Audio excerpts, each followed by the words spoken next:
Merci à tous d'être parmi nous.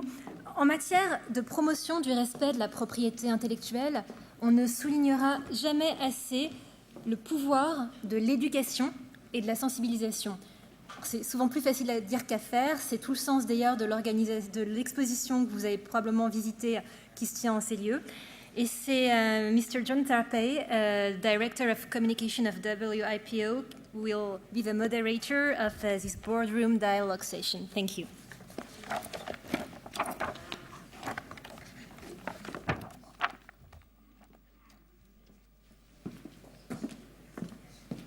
Thank you, Ariane.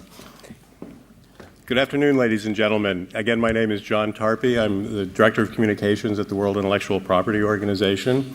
And I'm very pleased to welcome you this afternoon to what we all are confident will be a lively and engaging panel discussion on awareness raising. Essentially, we're here to talk today about the power of education and awareness in building respect for IP. But actually, I think perhaps the most important question we might be asking ourselves this afternoon is this one. This is the question we need to ask ourselves. Is anyone listening? Is anyone listening to what we're saying out there? And if they're not, why aren't they? And what can we do better to make sure that they are listening and that they do listen to what we have to say about building respect for intellectual property and about the problems of counterfeiting and piracy? Now, we've covered much ground over the last 2 days of the Congress in talking about building respect for IP and solving the global problem of counterfeiting and piracy. We've identified what the problem is. We've identified who is suffering. We've identified who is responsible for these crimes and why they are doing it. And we've talked about where, when, and how they're doing it. So essentially, we have the who, what, where, when, how, and why. We have the basic elements of any good news story. Now, what we need to do now, and what we hope to talk about this afternoon, is exactly how best to tell that story. How do we take the facts that we've assembled over these many years in researching the problem and looking into the problem and trying to solve the problem, how do we tell that as a story? How do we shape it? How do we pitch it? To whom do we pitch it? How do we get it to them? And how do we cast it in a way that produces maximum impact? We have to make sure that this story, these many stories about the value of intellectual property, the value of IP, and about the problems of counterfeiting and piracy succeed in getting the right message across. Now, how we go about doing that is a question that is constantly on our minds at WIPO. How do we explain the value of IP, of the value essentially of creativity and innovation, and how do we put it together into a story that has appeal, a story that has true impact? Equally difficult, how do we tell the story that counterfeiting and piracy can destroy that value? And not only destroy the value, but destroy lives. Again, it is a question of getting the message right and getting the message to the right people. Now, we've gathered together today a panel of 5 distinguished guests who also spend a lot of time grappling with this question and working to find solutions. Now, their job today is to share with us the experience and the insights that they've gained over the years in getting this message across. My job is to make sure they do it in 7 minutes or less, to make sure that we have enough time to have a good, vivid discussion and to have good participation from you. We're looking forward to having a very interactive discussion since we're talking about communications today. I hope that we can all communicate together and that we can have a good back and forth and a good question and answer session after we finish with our discussions. Now, let me go ahead and introduce our panel members. On my immediate right, we have Monsieur Philippe Lacoste, who is the Vice President de Union des Fabricants here in France. UNIFAB, as it's known, and UNIFAB has been involved in many successful campaigns, anti-counterfeiting and anti-piracy campaigns, both here in France and in cooperation with other organizations abroad. Next to Mr. Lacoste, Mr. Jack Chang. Jack Chang is the Senior Intellectual Property Counsel of General Electric in Asia, based in Shanghai.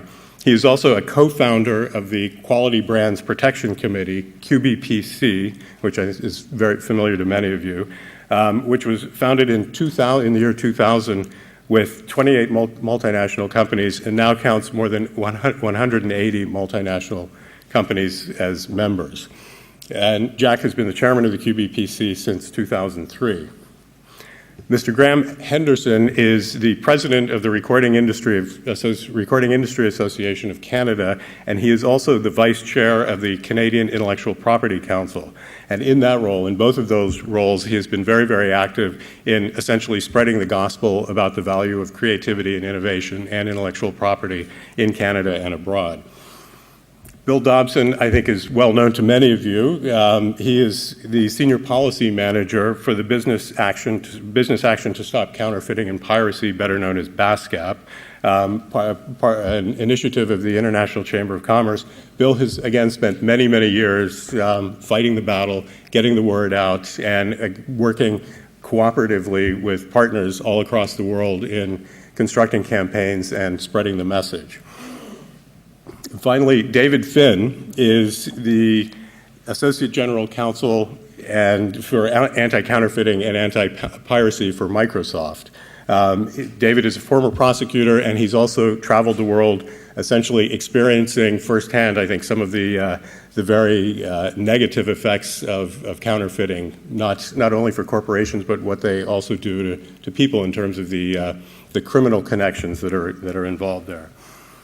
So we'll be going to our panel in just a moment, but before we do that, I would like to just very quickly create a bit of context as to where we stand today, to look at some of the different approaches, the recent approaches that are being taken in awareness raising about intellectual property and about counterfeiting and piracy over the last year or two.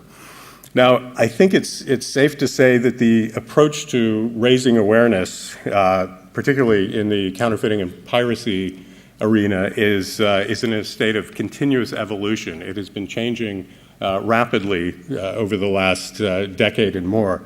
About 10 years ago, the approach was much tougher than it is today. In many cases, the message focused more on the consumer as the criminal, the consumer being the person who is committing the crime. Much effort was spent, for example, in telling teenagers that they would go to jail for downloading a song. Now, needless to say, this didn't work too well, and the approach has evolved significantly since then. Now, it's changing, but we're taking numerous different approaches, and I think different sectors in industry, different governmental organizations are taking numerous different approaches in getting the message across these days. And let me just take a quick look at some of them and some of the different sort of themes that are used. Now, again, initially there was a lot of talk about fear of going to jail, of the consumer going to jail. Fear is still used as an approach. However, it's much more a fear for the consumer's safety.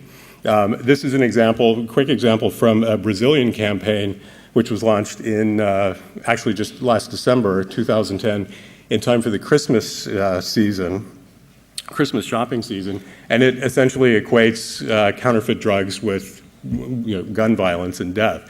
Essentially, the message basically saying that if you're risking your life by taking or buying counterfeit drugs.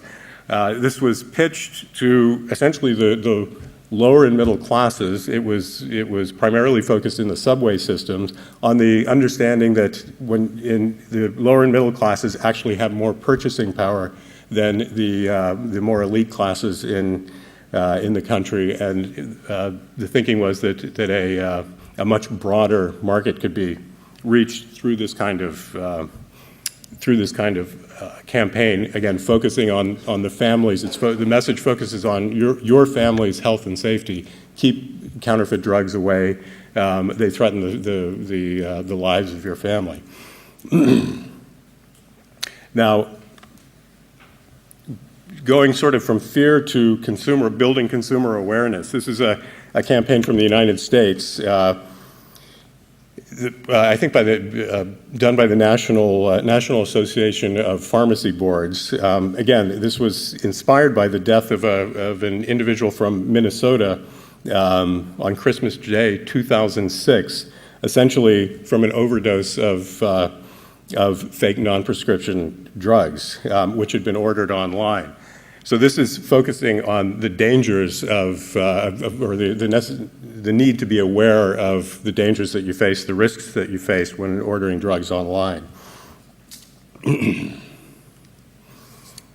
Again, this is, I think many of you have seen this series of films from Interpol under the title "Don't Be Your Own Killer." Again, this is essentially focusing on the fact that essentially some 50% of drugs online are often found to be counterfeit, and that you're taking your life into your hands by risking purchase from sites that are offering counterfeit drugs. And this series specifically focuses on different websites and looking at the different types of websites that consumers need to be aware of.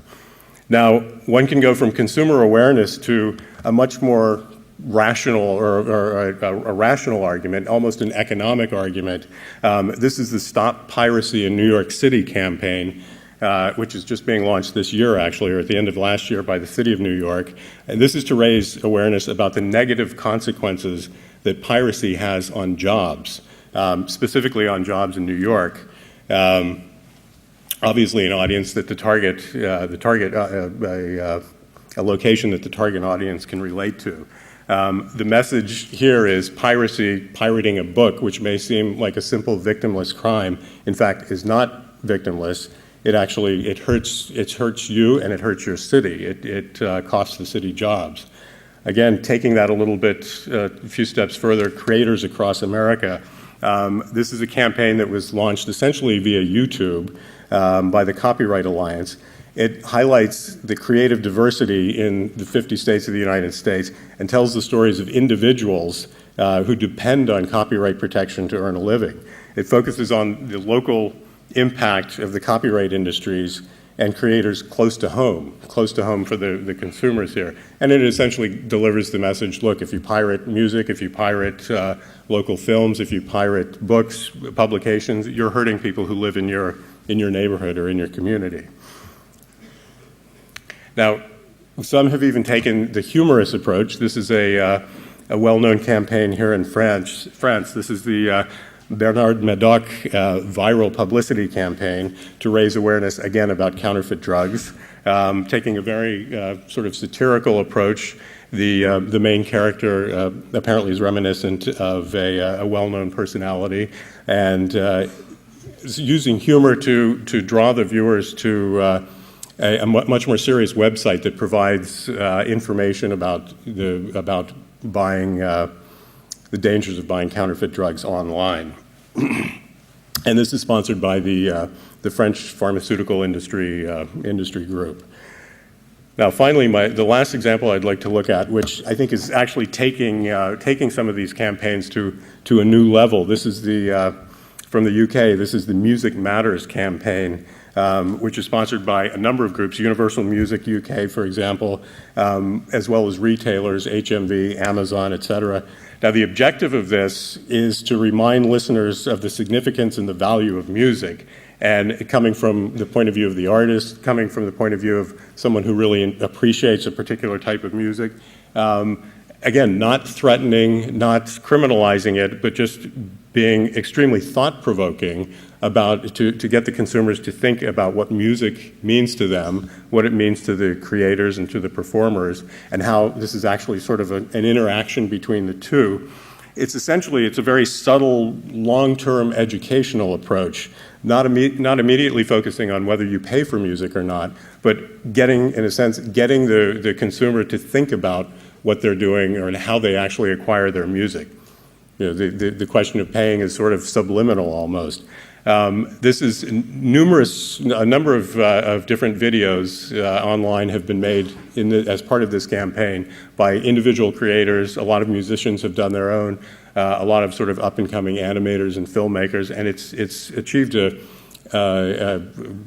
fairly good success throughout the UK. And again, it is a very sort of soft-pedaled, soft-sell approach, which may be one of the themes that we may be seeing more of in the future when we talk about counterfeiting and particularly piracy. But essentially, that gives us a little context of where we stand right now. And with that, I would like to turn it over to Monsieur Lacoste, our first speaker, to speak a little bit more about his own experiences in UNIFAB. Thank you.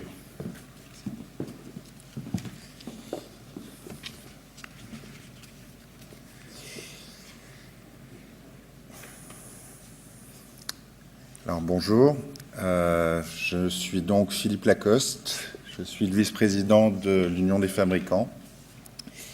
Je représente la société Lacoste au sein de l'Union des fabricants, donc vous comprendrez que je fais donc partie de la famille.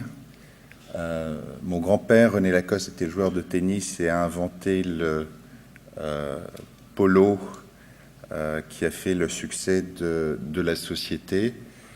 Et ce succès, ce petit crocodile, ce logo connu mondialement, nous a aussi valu d'être une des sociétés les plus copiées, d'avoir ce polo contrefait depuis aujourd'hui pratiquement un demi-siècle, en tout cas plus de 45 ans. Bon. Alors je vais peut-être vous étonner, mais je n'ai jamais acheté une contrefaçon.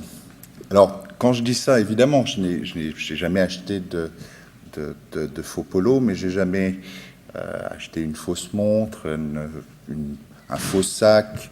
Je n'ai jamais téléchargé la musique. J'ai téléchargé 2 fois un film sur Internet, et ce n'était pas pour le voir, c'était pour m'apercevoir par moi-même la facilité par laquelle on pouvait le faire. Alors, je prétends pas être plus intelligent ou avoir plus de qualité morale que qui que ce soit. En revanche, ce qui est sûr, c'est que depuis mon plus jeune âge, j'ai été sensibilisé à la contrefaçon, j'ai été informé sur la contrefaçon, et je crois qu'aujourd'hui, un des grands défis qu'on a, c'est d'arriver justement à informer les gens, les consommateurs, à les sensibiliser, et si on le fait, on aura gagné en tout cas une grande partie de ce combat. Alors, l'Union des fabricants. L'Union des fabricants, c'est une union de sociétés qui a été fondée il y a plus d'un siècle maintenant, à la base par des industriels qui venaient de la pharmacie. Et vous pouvez voir que la force de l'Union des fabricants, c'est qu'on représente tous les secteurs, pas seulement le luxe, mais également l'industrie, les jouets, les logiciels, le sport, les médicaments, l'alimentaire aussi.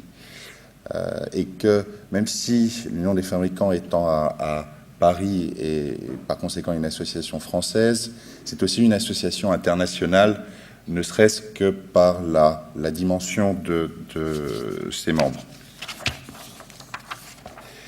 Alors les missions de l'Union des fabricants, c'est justement former, informer, mutualiser les efforts, coopérer avec les pouvoirs publics, avec toutes les associations, avec les administrations, bien entendu.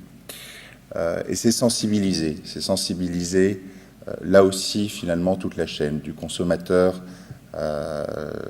les douanes, les services de police, les services judiciaires, et bien évidemment le pouvoir législatif et le pouvoir politique. Alors pourquoi cette lutte contre le faux? D'abord la création. Si on ne rémunère pas la création, on la tuera. C'est aussi bien sûr pour sauvegarder les intérêts des entreprises, qui sont les nôtres, en tout cas nous fabricants. Mais c'est aussi pour protéger l'emploi. Alors nos emplois, mais pas seulement, les emplois de nos fournisseurs, les emplois de nos clients, parce que la contrefaçon met en danger ça. C'est aussi, pour nous, les infractions à la propriété intellectuelle, ça va au-delà d'un intérêt simplement économique. C'est presque philosophique. Une entreprise, c'est souvent une histoire humaine. C'est des gens, ce sont des créateurs qui ont, à un moment, été particulièrement innovants et ont souvent apporté quelque chose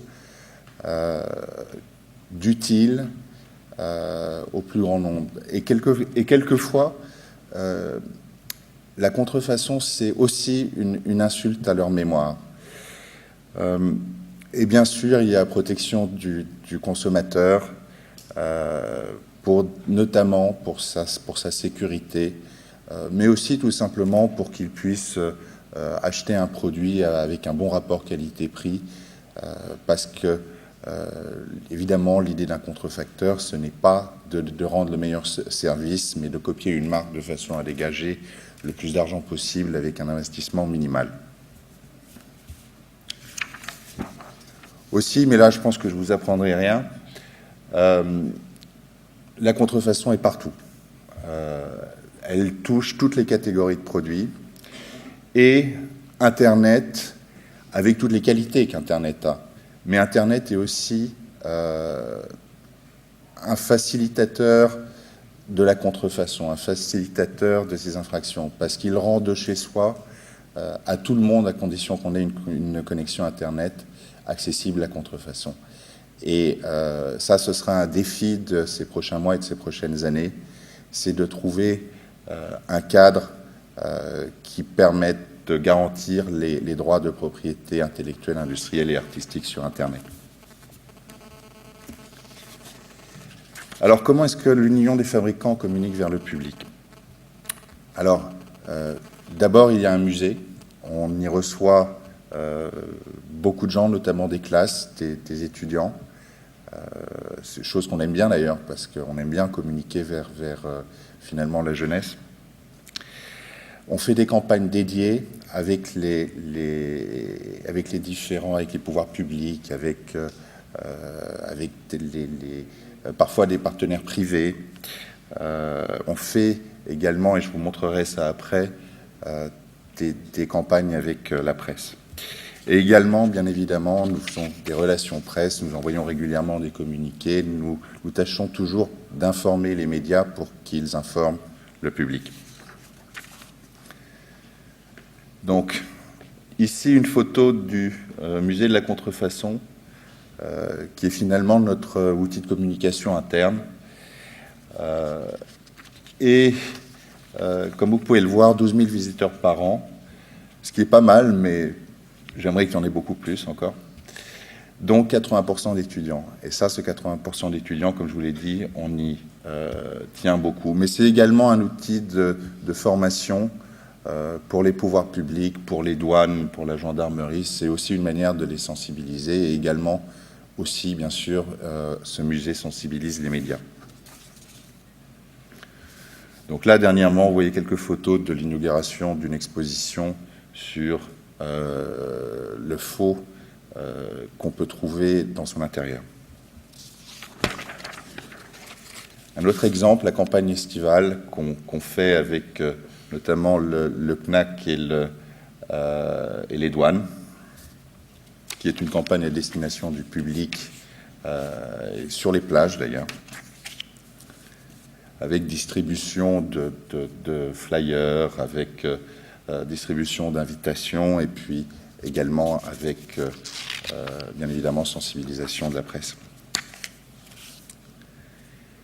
Et là, toujours quelques photos de cette campagne estivale.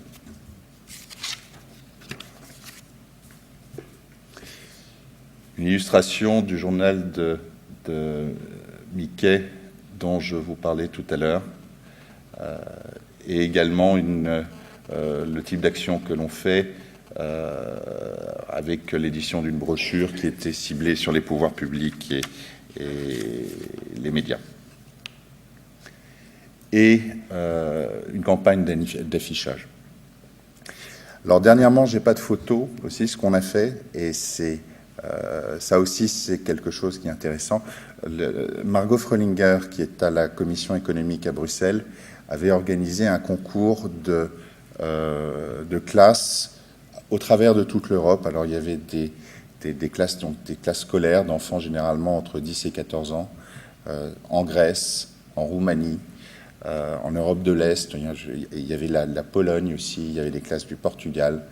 Enfin, c'était vraiment un concours important. Et on leur a demandé de réaliser finalement une campagne de publicité, ce que serait pour eux une campagne de publicité pour protéger le vrai, pour lutter contre la contrefaçon. Et c'était très intéressant parce que on voyait qu'ils avaient tout compris. On voyait qu'ils avaient compris que pour vivre dans une société privilégiant la création avec des choses nouvelles, avec des divertissements, avec des choses intéressantes, il fallait protéger la création et donc il fallait lutter contre la contrefaçon. Donc ça, finalement, ça va être ma conclusion. Il ne faut pas croire que le consommateur se désintéresse des problèmes de création. Il ne faut pas croire non plus qu'il cherche à avoir des choses gratuitement. Je pense que quand on lui explique, il comprend bien l'intérêt de la création, il comprend bien tout le tort que la contrefaçon peut lui causer. Et donc ça va être le défi de nous, fabricants, mais également, je dirais, d'un petit peu tout le monde. En tout cas, tous les gens ici, c'est comment communiquer à ce consommateur, comment arriver à le toucher pour qu'il comprenne tout l'intérêt de la propriété intellectuelle. Et ma conclusion, finalement, c'est de dire que nous, on essaiera, en tout cas au sein de l'Union des fabricants, on est complètement ouvert à parler avec vous, à collaborer, à faire des actions, on en fera de notre côté, mais si vous, les organisations que vous représentez, vous avez des idées, n'hésitez pas à venir nous en parler parce qu'on essaiera toujours de vous aider et on vous écoutera d'une oreille attentive. En tout cas, je vous remercie. Au revoir.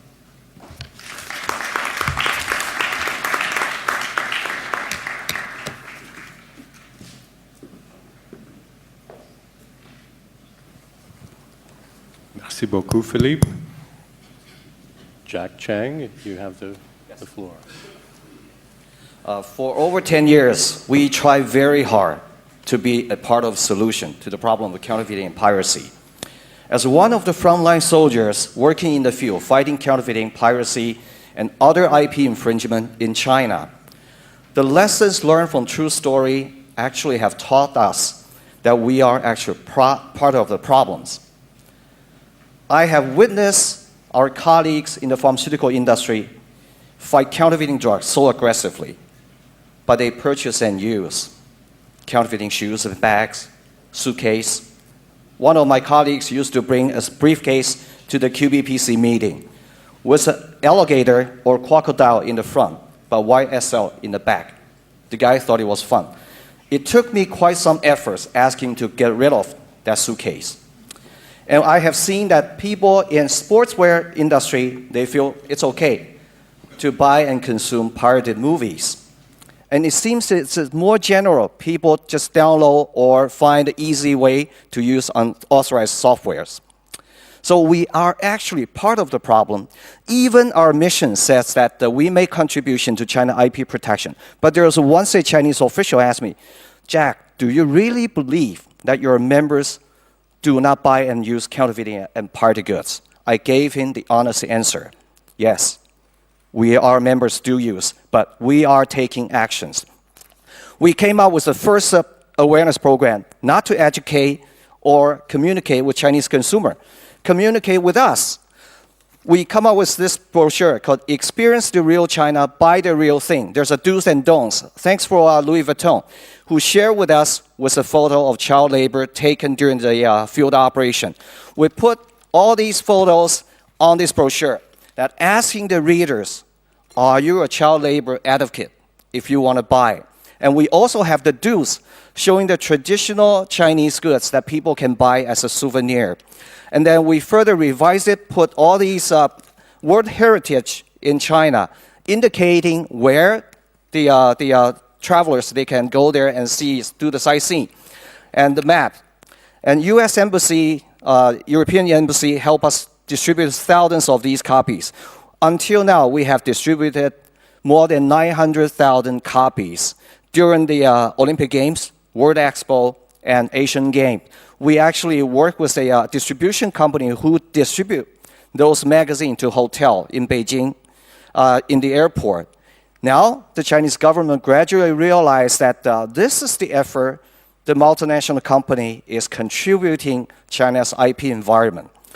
And just last December, when I asked our members to show their hand, if they are convinced that they only use legitimate software on their company computer, show your hand, about 30%. How about your personal computer? Less than 25%. And we have also found out some of our companies, they're placing advertisement with significant AMP budget on the website actually provides pirated movies for free downloading to attract visitors. So we came up with the project called Ethical Online Advertisement Code. We have a group of people, they monitor those identified websites. If they found out there are pirated movies being offered for downloading, then our staff office is going to contact our member who placed advertisement on that website and pull the advertisement out. And we realize filing litigation, filing complaints, these people, they don't care because the compensation, the administrative fine, that's their business cost. But when the advertiser pull out the money on their website, they cut their lifeline. We finally were approached by the domestic ISP saying that what you do actually is help us clean the e-commerce environment. Now we can compete fairly with these bad guys. So step by step, we realize how to do awareness. As to the software issue, that what I'm going to request you is that we just passed a resolution at our steering council in a meeting in January.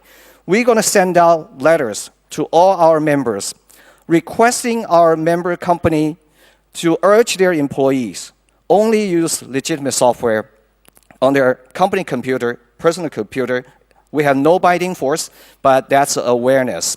We also contact our computer companies to also send a similar letter to their distributors requiring them to install, pre-install legitimate software. Only by doing that, we can convince the government we are a group of people who try to contribute to China IP environment rather than a selfish people protect our self-interest. Many years ago, before I moved to GE, I worked for a company which one of the two profitable business was almost shut down. It's called counterfeiting. When a local Chinese police worked on that case, it turned out very well. However, he called me up when the case concluded. He said, I'm so frustrated and depressed. I said, why? He said, because these counterfeiters, we put him behind bars, and he was convicted for 6 years. This guy actually donated money to local charity, donate money to fix the roads, build the roads, to schools. So at the end, when this guy was convicted, this police officer becomes a bad guy. And the counterfeiter's daughter got a mental problem because he couldn't take the shock. And I asked the police officer, would it be possible to arrange a meeting for me to meet with the family member? He said, why do you want to do that? It's going to complicate the situation. I convinced him. I visit the family. The wife of the counterfeiter looked at me with fire in her eyes. And I show a photo of a young girl. She said, your daughter's age. She dropped out from school. Why? Because her father lost the job. His father works for my company. Because the company could not survive, they cut production shift to 21 per week to 5, completely shut down. So the company had to discontinue contract employee. So after he lost the job, he set himself on fire. And that was because the operation you and your husband conducted, that's the damage caused to this family. The local police, what the police were doing, they were actually protecting your child, their children, my children, from growing up in the world of fakes. So I brought in the People's Daily Reporter, and the People's Daily Reporter picked up every message. He did not print the story, but he told me that he ended up write a so-called internal reference only report to the State Council. The Chinese media, they do that all the time. If the message fits the political environment, they print it. If not, they send in the so-called internal reference only message to the top leader. So the message I want to give to you is be sensitive when you design a public awareness program. how to recognize the differences, how to make sure in the political climate that your message will be well taken.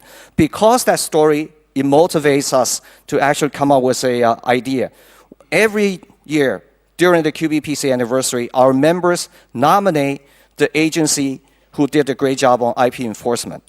Then we voted unanimously, and those winning agencies were invited to the QBPC anniversary. Then we invite the ministry level from Ministry of Commerce, Supreme People's Court, Ministry of Public Security, Customs, to grant that recognition to them. These are the message the Chinese media, without us pushing, they're going to print it. But the message delivered throughout China is, if you counterfeit, pirate, when you meet these guys, you go to jail. It serves the same purpose. And the last message I want to deliver, stop counterfeiting and piracy. Start with us. Thank you.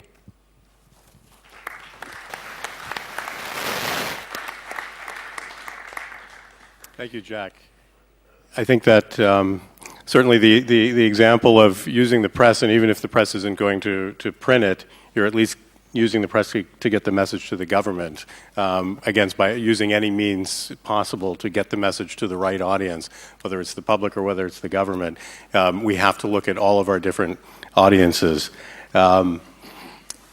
I think unless we want to talk about the possibility of getting an example of that crocodile YSL bag into the Unifab Museum, perhaps we can move on to Graham, who I think you were going to also talk about the importance of getting to young people. Jack, you mentioned the importance of getting the message to young people involved in this.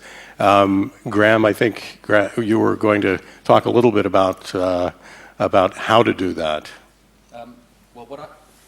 Is this on? Yeah. What I want to do is take us to a slightly different place. We need to think about where people, young and old, are going to get their information. They're going to the internet, and increasingly, they're going to social media. Now, we may argue about whether this is a good thing or a bad thing, given that in this environment, news is more often opinion, and opinion is more often news. But regardless of what we think, if our focus is on mainstream media, we're doing something wrong. Accordingly, I was glad to see some evidence of YouTube and Twitter and so forth in the examples we've seen today. But unfortunately for us, this is the environment in which opponents of IP excel. Whether it's blogs or Twitter or Facebook, those who seek to weaken respect for intellectual property have dominated the environment and managed to convince many in government and the media that they are at the head of a vast army of citizens, when in fact nothing could be further from the truth. In Canada, there is a famous example of this involving an anti-copyright Facebook site put together by a law professor. At the end, it boasted of upwards of 85,000 friends. The existence of this group was then used to attempt to persuade the government that pro-copyright initiatives it was contemplating were in fact opposed by the majority of people. Yet when this group attempted to muster an actual political rally in Canada's largest city, something in the neighborhood of 20 people showed up.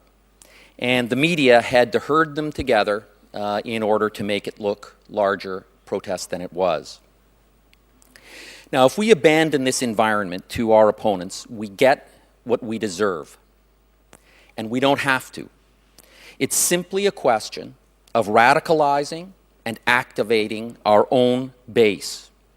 The employees, the designers, the creators who rely for their livelihood on IP, as well as their friends and their neighbors and their family.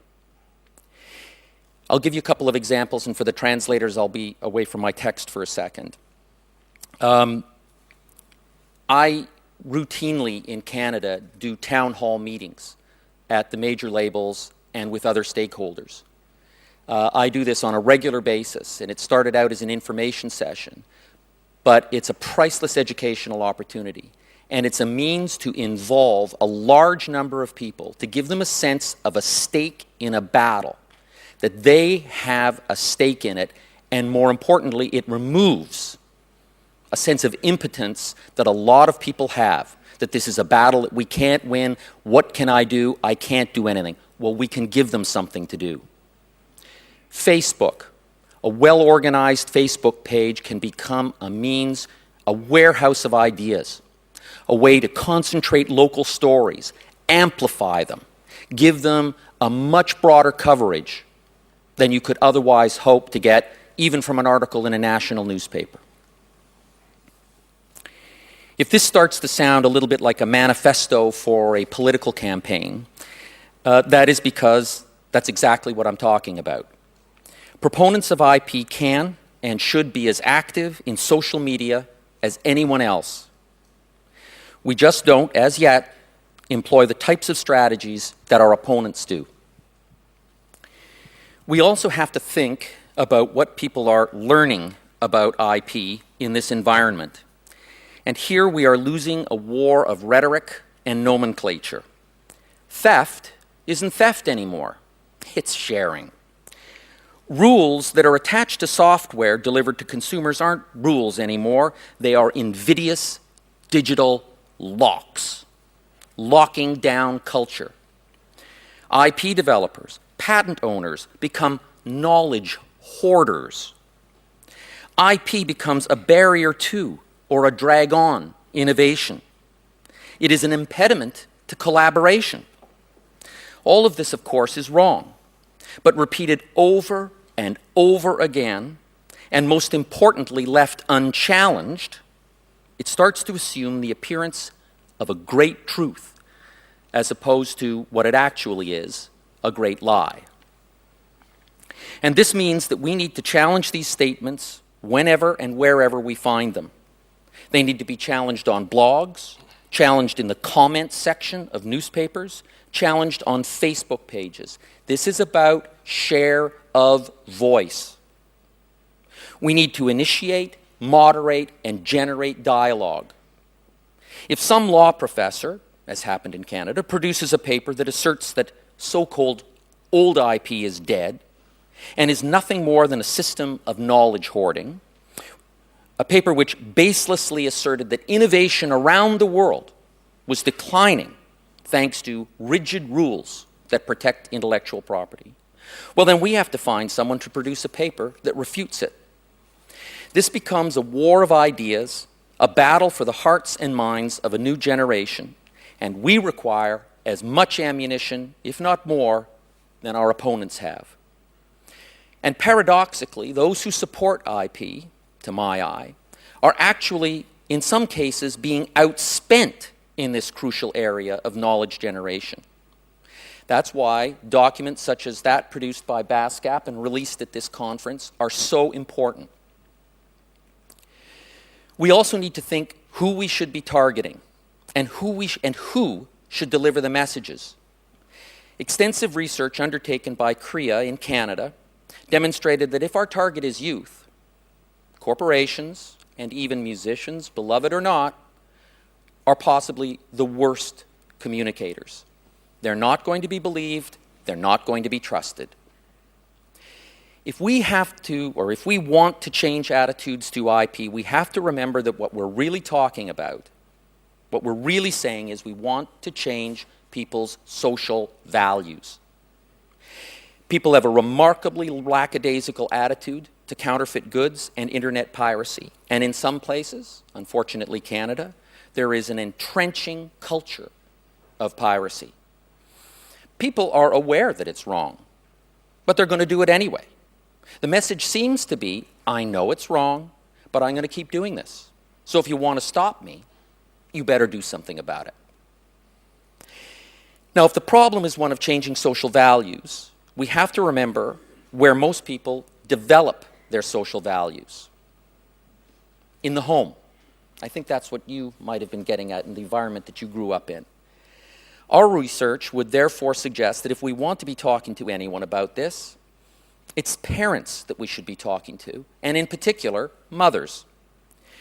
We need to provide parents with the tools and understanding they need to create an environment in which IP is respected and valued. We can spend as much money as we want on education in the schools, but if children come home from school and see their parents engaged in the theft of content under the guise of sharing, or in possession of knockoff luxury items, our efforts will be wasted. Now, I'm not saying that we should abandon more direct mainstream methods. There are several strikingly valuable examples of superb educational tools being developed, and we've seen some of them in this presentation. I'll give you another example. In November of 2010, ChildNet, a UK charity that is concerned with educating children about the internet, partnered with the IFPI, BPI, and the Film Industry Trust in the UK to produce a groundbreaking consumer education product, music, film, TV, and the internet. This project is aimed at parents and teachers, and it's to be adapted to multiple countries and languages. This is a short, simple, jargon-free, need-to-know guide for the ordinary person. It's focused on secondary school students. This was the third version of the ChildNet Guide, but the first time including television and film. And there was a terrific response to this. You can learn more about the product or the project at childnet.com/downloading. childnet.com. In many respects, the intent of this project is to help to create an internet environment that is safe and respectful for everyone. It aims to engender a safe internet, or what President Sarkozy calls, I believe, a civilized internet. So in conclusion, my message is that we need to take advantage of every tool at our disposal. But in particular, we need to pay attention to how people acquire information and knowledge. And we need to get good, fast, at what our opponents are good at. No, we need to be better than they are. We need to take to social media with zeal. We need to recapture a share of voice. We need to generate more knowledge than our opponents do. We need to challenge every misconception about who we are and what we do immediately and comprehensively. Thank you.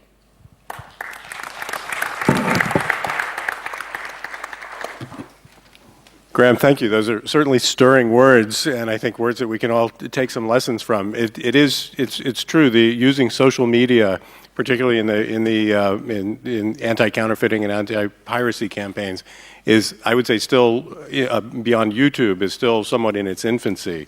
There have not been any really, that I'm aware of, any really extensive uses of social media other than sort of viral sharing. But I think you've raised some very interesting points, and I would like to break the order a bit, Bill, if I can just wait 1 second. You're talking about changing social values, and I would like to get two sort of corporate viewpoints here, both from Microsoft and from Philippe, David from Microsoft, and Philippe representing Lacoste and Unifob. What Graham is talking about is really, I mean, a real grassroots effort to not only talk about the economic value of or the economic problems associated with counterfeiting or pirating software, but really sort of changing the moral values that people are having and changing, essentially reversing what has happened with, I would say, the younger generation in looking at things, software available on the internet for free, counterfeit clothing or shirts or shoes or whatever, as not a problem. Philippe, would you have some comments on that in terms of the sort of cultural changes that we need to look at to perhaps change the direction of the way younger generations are looking at counterfeits, at piracy, at not really respecting trademarks, things like that?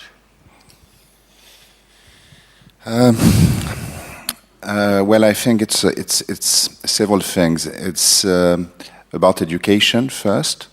Yeah, I think you could say that being at home is having the right example at home is key. And as Jacques was saying also before, it's because we need to act in conformity with what we say. You know, it's sometimes a little bit schizophrenic to say, okay, it's good to protect creation, but nevertheless, if I go on holidays and I find a nice counterfeit shirt or a nice watch or whatever, it's fine because, I mean, so we need to change that. I also think that it's not the case today, but in the past, in a lot of time, we were underestimating the efforts and the intelligence, as a matter of fact, of the counterfeiters. These people are well organized. Some of them are quite bright. They use every tool that they have, and the answer we had, there are not many companies today that do have a Facebook page, as an example, or that use YouTube or Facebook or MySpace or Twitter to communicate. And obviously, if you want to touch young people, you need to use these medias because they are not going to.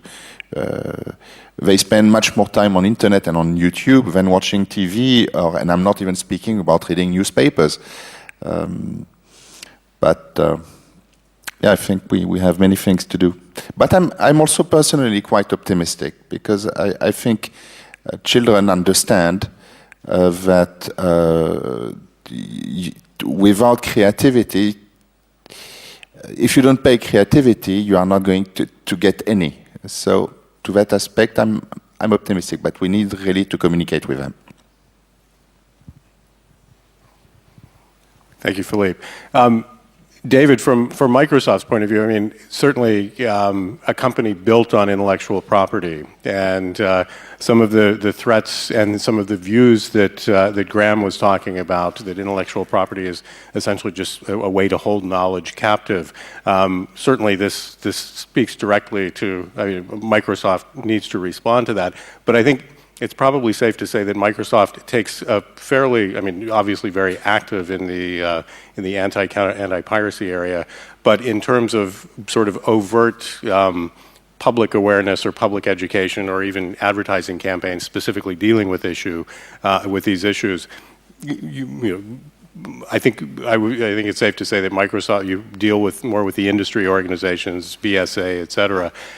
Is it time to really start confronting some of these arguments that that are gaining currency again, as Graham was pointing out, among many of the young people, many university students, for example? How can a company like Microsoft confront that? Well, I think I'd start out and join what Monsieur Lacoste said, that I'm very optimistic, and I'm optimistic because of the gains that have been made in software piracy and in software piracy rates coming down so dramatically over the last 20, 30 years. And when I talk to people, and I think I mentioned this at a previous Congress, here in Western Europe, the software piracy rate in 1990 was 79%, and today it's at 34%. And I think that as industry and companies like Microsoft and as organizations, government organizations, and at congresses like this, the more people work, all of us work on this tremendous challenge of getting the facts out and getting them out in more compelling, rich ways that resonate with people, we're going to continue to make progress. I think the things that Graham said about things playing around with social media and that we've got a real battle on our hands, I agree with those. A lot of us have children, I have children, and I think we all do set an example. It's very troubling to hear Jack talk about people in the industry, in the IP protection business, who themselves are not living what they're saying. So, we have tremendous challenges, but I think the more we work at getting those facts out and figuring out how to get them out in compelling ways, then we're going to continue to make progress in all of the industries we all work in. And certainly, as we've heard from many of the government officials, we know that's better for economic development. We know it's better for innovation. We know it's better for governments. And so I continue to be optimistic. Thank you. Could I just add, I'm not although it might have seemed I was pessimistic, I'm actually not pessimistic. I'm actually extremely optimistic about this. What I'm offering is like a suggestion about the tools that we need, because I agree, once we get the message, then we can win. I'm not afraid of any debate on this issue because I know truth is on our side. It's just learning how to fight fire with fire. You know, if I could just tell an anecdote, personal, my ancestor was a settler in the very early days of America, and he was homesteading with his family and neighbors in the Lake Champlain area, what's today New Hampshire, and they were engulfed in a war between France and England, which became one of the most brutal, savage wars that had ever been fought. And he and his neighbors got caught up in this. It was a fight for North America between France and England. But the French fought with extremely unconventional tactics. They employed our Aboriginal peoples as a militia, as shock troops. The Indians fought in an extremely unconventional manner. If anybody's seen Last of the Mohicans, you'll get an idea. And the British thought it was a great idea to line up redcoats, and send them into the forest, dressed in red, with very predictable results. But my ancestor, James Rogers, and his brother Robert Rogers, looked at what the Indians were doing, looked at what the French were doing. It was unconventional. It was guerrilla warfare. They took the red jackets off. They started to fight like them. They got better at it. And as a result, Canada's British today rather than French. And that maybe, I'm not sure whether that's the proper moral for the story here.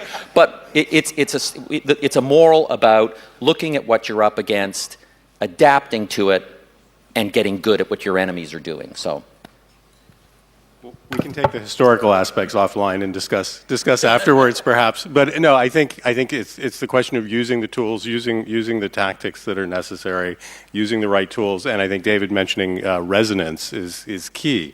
We really need to shape the messages so that they have resonance with the audience that we're trying to reach, and we're trying to reach many, many different audiences.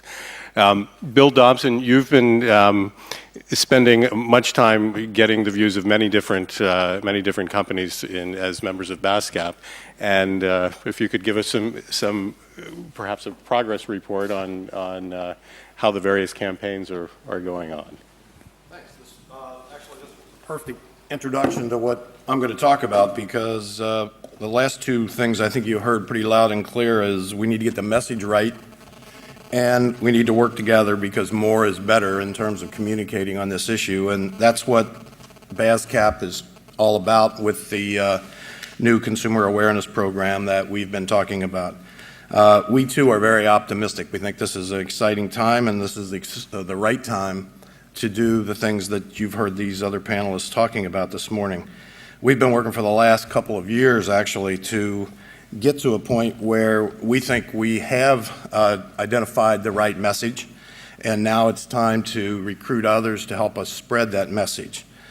We couldn't agree more with the points that Graham was making about how we deliver that message and making sure we're really operating in the current communications environment to get the job done. But we believe one of the first steps is really to get our brand identity right, to create a brand equity that can be used on a global basis by organizations around the world that may have very limited resources, but also, as you've heard referenced a couple of times, by governments as well. So that's really what I would talk about with you this morning or this afternoon. We were in Cancun and gave folks an overview of what we were going to attempt to do and some of our initial steps. And I'm not going to spend a lot of time on reviewing that, but this slide kind of captures what we've been doing. We went through a three kind of step process of research, analyzing the existing research that had been done on consumer attitudes, looking at all the great consumer programs that have been done by a number of associations. You've seen a number of them already this afternoon. And we worked with WIPO, who's created a database with a lot of this information on it, to really look and see what was going on. Then we did some focus groups, and you'll see there that we did them in a number of countries to try to get a diverse set of opinions to try to really identify what consumers were thinking about counterfeit products. You know, you've heard people talking about the general acceptance of willingness of consumers to buy counterfeits, and we wanted to find out what they were thinking about that. We took the insights from that qualitative research from those focus groups and did some quantitative research, 1,000 interviews in 5 of the key markets you see identified on the slide. And then we have moved from there to kind of identify what were the drivers for consumer purchases of counterfeits and pirated goods. These won't come as a surprise to anybody in this room, but obviously low price, increasing better quality, were creating that temptation, you know, why not kind of attitude. That was kind of the permission to do that was there really wasn't any perceived penalty associated with the purchase, and so that gave consumers a license to buy and relatively guilt-free attitude about it. So the availability, the quality, the price, and low risk just kind of said, hey, everybody's doing it, why shouldn't I do it? So then we asked consumers about, well, what would stop you from buying counterfeits? And you see here on our list a number of the things that came up that we ranked in terms of relative importance, in terms of consumers' attitudes and why they would, what might make them stop. And you see, of course, health risk at the top, wasting their money, coming close behind, especially in the tough economic environment and in developing markets especially. And then the one thing that perhaps was a little bit surprising was consumers really weren't all that convinced that there was going to be any legal action or any police action taken against them. So that wasn't a strong deterrent unless we tied that with some actual examples of where prosecutions or actions have been taken, not perhaps against consumers, but against folks selling these products and so on. So we moved from that research phase into what we're kind of calling phase 2, where we've moved into the creative development, really trying to take a data-based approach, building on what other people had done, but stepping back and saying, okay, how can we generate some data that will help us really shape this message that folks have talked about and create it on a basis that will work around the globe. Perhaps not for every product sector, perhaps not in every market, but try to get closer and closer to something that folks can use around the world, because what we're trying to do is create the share of voice that you heard Graham talk about. And we're trying to create that share of voice as an international business organization, a global business organization. We're trying to create that on a global scale. So these are some of the deterrent messages that we looked at to try to then go to the next step of creating some actual taglines and even some logos that would see, and then take those back to the consumer and see how those would resonate with consumers. You'll see here, you know, some of the themes you've seen in some of these campaigns that have been shown earlier. Fakes cut jobs, fakes cause harm, fakes cripple growth, the association with cultivating criminal networks, and so on.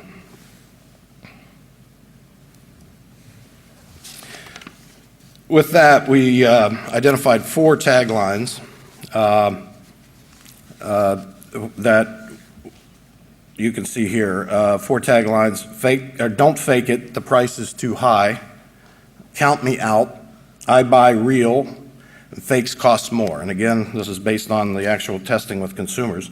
And then we did some creative work with one of our agencies and with some other input from other creative types to say, okay, what kind of a logo could we associate with that? And what we were looking for is that global brand identity that, you know, some of the best examples you might think of are the golden arches for McDonald's, or in our case, since it's a public policy issue, the chasing arrows for recycling that have become commonly recognized trademarks, symbols of the message you're trying to communicate, and then tie that with a tagline that would be recognizable as well. And we did this, we translated these into many languages just to see how it would look, how it would play out. And this is just one example of one of the symbols that we were looking at to see how this would look in multiple languages. And we took that back and to the consumers again, and we had a clear winner. And the clear winner, of course, was fakes cost more, I buy real. And I'm not going to dwell on all the numbers here, but the point is we thought we were onto something here, and we still think we're onto something here because this is what consumers really responded to with the examples we gave them. And then we've taken it to the next step, which is to say, how do we actually put that into practice?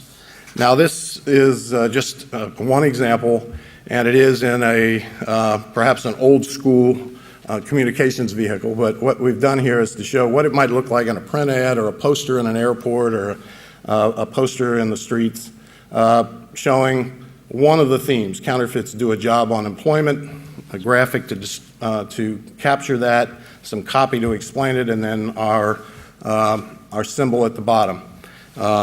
Here are, I know you can't read those, but those are perhaps from just even the small graphics there, you can see one of them talks about the damage to your computer, the other one talks about the risk to your health, and then the first one is this is a criminal activity and talks about the criminal activity as well. So where do we go from here? The key to this is, it gets into the point I made earlier, which several people on the panel have already talked about, which is getting this message out broadly. And the way to do that, from our standpoint, is to partner. While we've done some of the legwork here and the research to get to this point, the real next step is to offer this to anyone and everyone that would like to partner with us to get the message out. We took a first step in that direction on Tuesday when, as part of a meeting with about 40 national associations, anti-counterfeiting associations, and others that are working hard on this issue, we shared this idea with them. We had a terrific initial response. We believe there are a number of partner opportunities with those groups and with many others out there. But we also believe that there's a real opportunity to work with governments at the national level and at the global level, the international level, because as many of you know, governments are repeating this point over and over again, the need for consumer education. They're also being challenged by some of the groups like the G20 to take this on as part of their efforts to defend intellectual property rights. So we believe that, combined with things like the EU Observatory on Counterfeiting, which has consumer awareness as one of their 3 initial activities, the G8 mandate that's come out twice, at least twice in previous meetings, we believe those, plus the things that WIPO and other organizations are doing in this area, give us an opportunity to really look for partner within the government as well as within the business community. So I think my closing point is that any of you in the audience who are interested in the consumer awareness aspect of fighting this problem, we are ready to work with you, and we encourage you to let us know. We would love to partner with you, and whether you're from government or from the private sector, we believe we can offer not only the copy that you've seen here as one example, but also some of the other tools to back up what goes with this. So with that, I just encourage you to get in touch with us, go to bascap.com and get some more information, and we'll be happy to talk to you more about how to make this happen.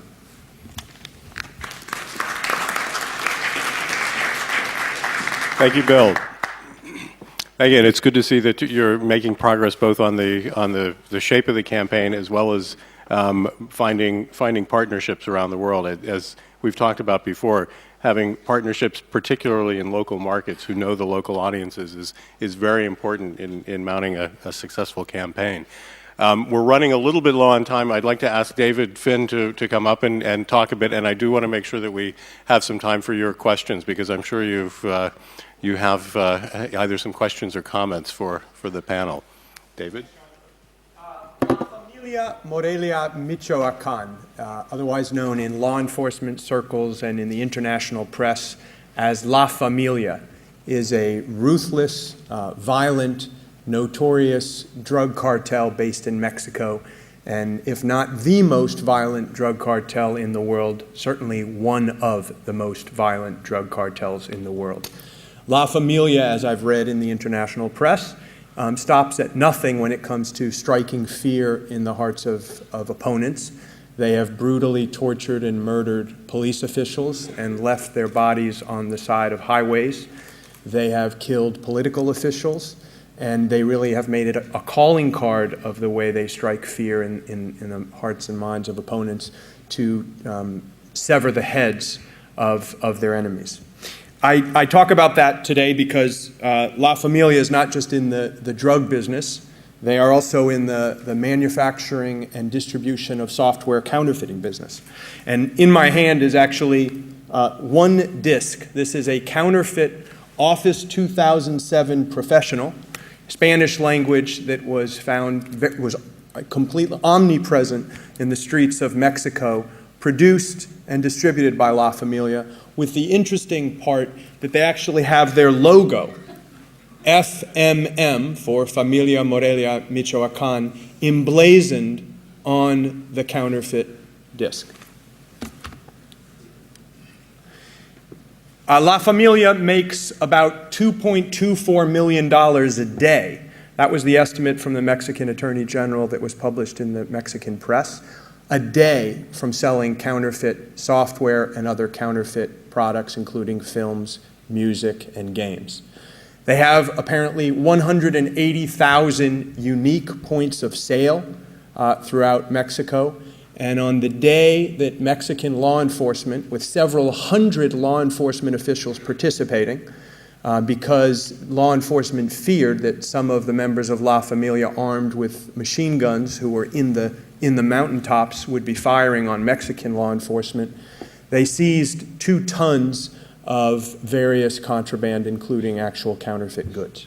So this is the scary, the really dark, dark side of software counterfeiting, and it's real. Microsoft went out, we commissioned a study a few months ago to ask consumers in 20 countries, 38,000 consumers, we asked them questions about software counterfeiting. 80% of them said that they had concerns about using counterfeit software. 73% said they see a difference between counterfeit and genuine, and they would prefer to use genuine software. 50% said that because they had serious concerns about malicious code, about spyware, about viruses. In an age where hacking and cybercrime is so common, consumers around the world are genuinely worried that if they use non-genuine software, they are more at risk to have their financial information taken from them, their passwords taken from them, and their computers not being able to work. We actually, it turns out when we go back and talk to the experts and look at the counterfeits we seize around the world, it turns out that the consumers are right to be concerned. We looked at counterfeits found in 17 countries, and 50%, more than 50% of the counterfeits we saw had either malicious code on the code in the counterfeits, exposing consumers to greater risk, or the software wouldn't even install, it wouldn't even start, it wouldn't work at all. There's a study was done in the UK where they looked at the actual risks of using non-genuine software for businesses. Using non-genuine software results in a 73% increase in the risk that the business will lose confidential data, and a 43% increase that their systems will break down for 24 hours or more. And consumers are asking industry, asking government to do more to protect them from the perils of software counterfeiting. 65% said they want governments to do more. 72% said they want industry to do more. One of the things that we at Microsoft do, and I spoke about this at a previous Congress, is we make tremendous investments in forensics.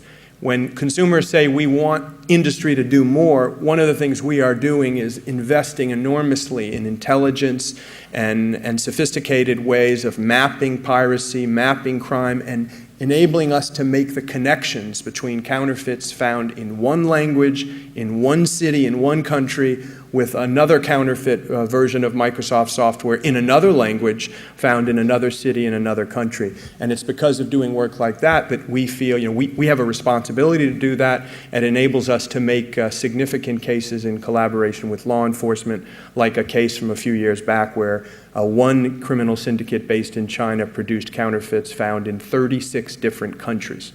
So these are some of the examples of stories I think we need to tell. These are the facts that we really want to get out. Over the last year or so, we've had some success, but I wouldn't boast too much about it, but we certainly have had, these facts are getting out into the press. The story about the La Familia sort of got international coverage when the New York Times did a long, extended story about organized criminals and the major criminal syndicates and brutal criminals who are involved in software piracy and other forms of piracy. What I mentioned about forensics, some of the work that Microsoft is doing when it comes to putting the pieces together and really investing in intelligence, that story was told in a Business Week story this past summer.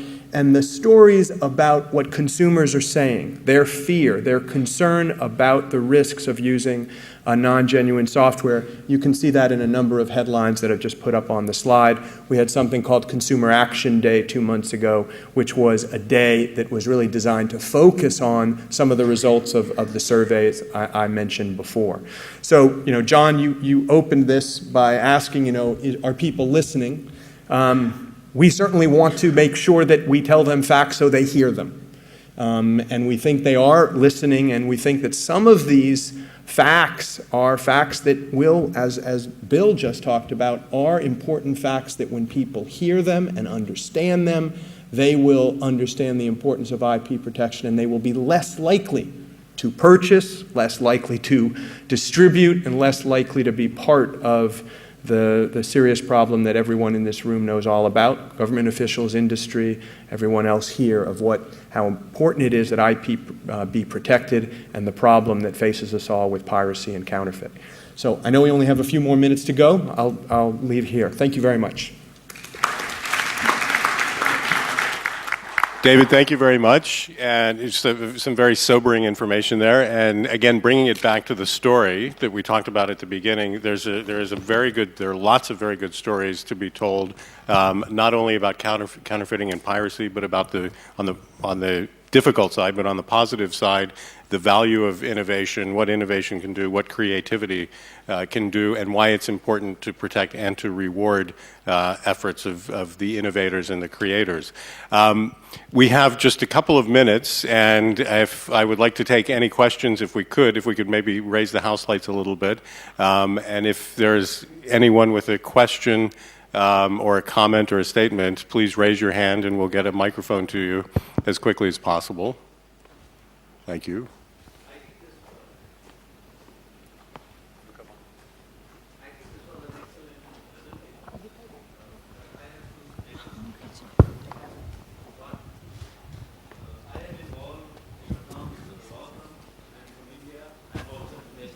And I'm also a right holder.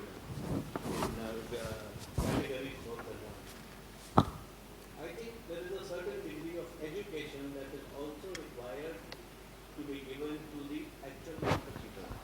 Because in the context of India and in the context of the subcontinent, there are a lot of counterfeiters who have no idea of what the law is. Some years back, I got a T-shirt gifted to me by one of my friends. And it coincidentally happens, it was a crocodile T-shirt. Now, it was an infringement, and it had a label. So being in the field, I traced the manufacturer, because the label was there, the address was there.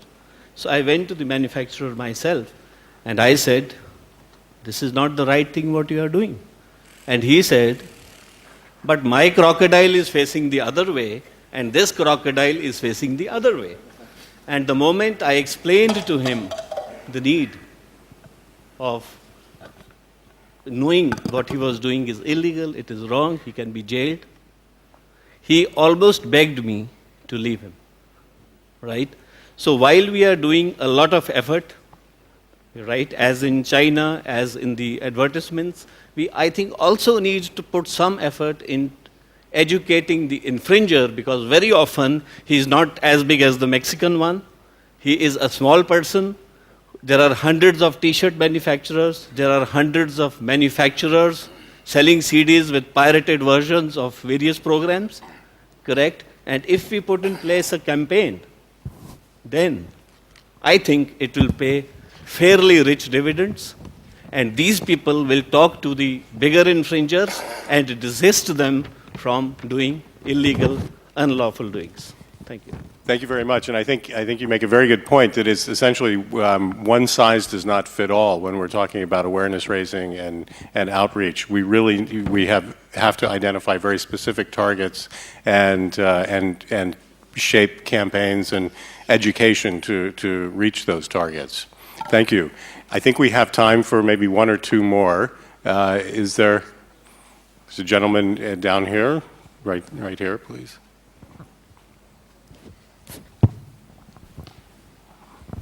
Thank you. I've been sitting patiently for the last 2 days. There's one thing that I thought I'd come across, but I did not come across. It's the cancellation of visas against legitimate businessmen. Many of the counterfeiters cannot do business unless they sell in malls. They sell through regular franchise holders. And the legitimate businessmen travel a lot, Europe, States, and Japan and Korea. And one of the things that we've used extensively in the Philippines is the threat to cancel their visas, especially for mall owners. As we are discussing communication, has anyone come across this particular idea that perhaps it would go a long way if we threaten legitimate mall owners where counterfeits are being sold, or franchises who are allowing, or even BPOs and call centers using Microsoft pirated software, that if they apply for visas for the United States or for Europe, they may not get it. I don't know if any panel members have any comments on that. I would say this would essentially be a question for the individual governments to address. I mean, it's an interesting idea, but I wouldn't necessarily put it in the communications area. But again, it's from the individual government's point of view. It's something that they may wish to consider. One up here. Hello. Yes, hello. Yeah, I have a comment Does this work? here. Can you hear me? Wait, we have two. Can you hear me? Yes. Yeah? Okay. Thank you very much. I'm very impressed with the work Mr. Dobson is doing in doing quantitative and qualitative research on consumer attitudes. I come from the world of health and look at issues of health and safety and counterfeits. And one of the questions that's plagued me for years, and perhaps you might take this forward, Mr. Dobson, in your research, is that there's a whole field of behavior change communications research and know-how that has come out of what we've learned in the field of health about how to get you to wash your hands and not smoke cigarettes and not eat hamburgers when you should be eating fish. And we know that people like to do things that please them even though they hurt them, like smoke cigarettes or engage in risky behavior. And to some extent, counterfeit purchasing is like that. We get a thrill out of it when we do it because we know really we're doing something wrong, or we think we're getting something cheap. And I wonder if there isn't any value in the work that's been done in behavior change communication, in your work in getting messaging out, even if ultimately it's limited to getting people to not look at consumer products that are used for personal use that might have a health consequence. But I offer that to you in the hopes that it would help you take your research further. Thank you for that suggestion. And a couple of those examples that you cited are exactly the kinds of areas of public health concerns, public issue concerns that we're really striving for with what we're doing here in this research-based approach. You mentioned smoking cessation, you mentioned hand washing, and those are the kinds of campaigns that have been effective in connecting the right message to get over the consumer's normal habits, and that's exactly what we're trying to do. But we have not looked at the research behind those or the medical behavioral research that you're talking about. That's a good suggestion. Thank you. Thank you, Bill. I think we've actually gone a little bit beyond time, so I would suggest if there are any other questions or any comments, perhaps any of the panel members may be available afterwards. I think we're going to have to stop here, but before we do, I would like to thank all of my panel members for, I think, what it was a very good and lively discussion, and thanks to all of you for taking an interest in awareness raising and in getting the message out. And again, we can, if anyone would like to discuss afterwards, we're around. Thank you very much.